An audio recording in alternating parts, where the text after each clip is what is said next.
Section 30 कहता है कि नथिंग इज एन ऑफेंस, कोई भी बात अपराध नहीं है, which is done for the benefit of that person in good faith, जो कि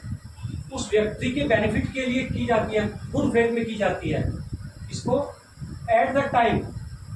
when not possible to take consent, कि जब जिस व्यक्ति के फायदे के लिए वो काम किया जा रहा है उस पर्सन की कंसेंट लेना पॉसिबल नहीं है, और पर्सन का अनेबल टू गिव कंसेंट, या फिर जो वो पर्सन है वो अनेबल है कंसेंट देने में,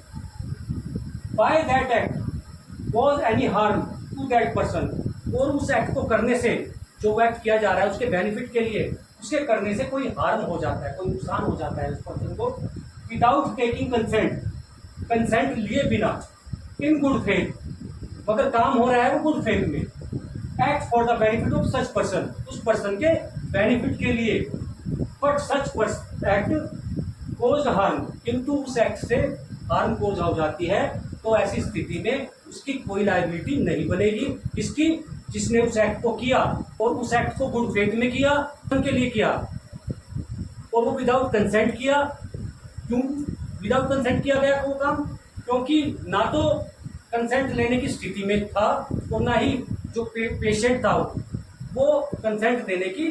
स्थिति में था, ना ही तो वो कंसेंट किसी से ले सकता था और ना ही वो दे सकता था जिसके लिए कोई काम किया गया। तो ऐसी स्थिति में अगर कोई एक्ट किया जाता है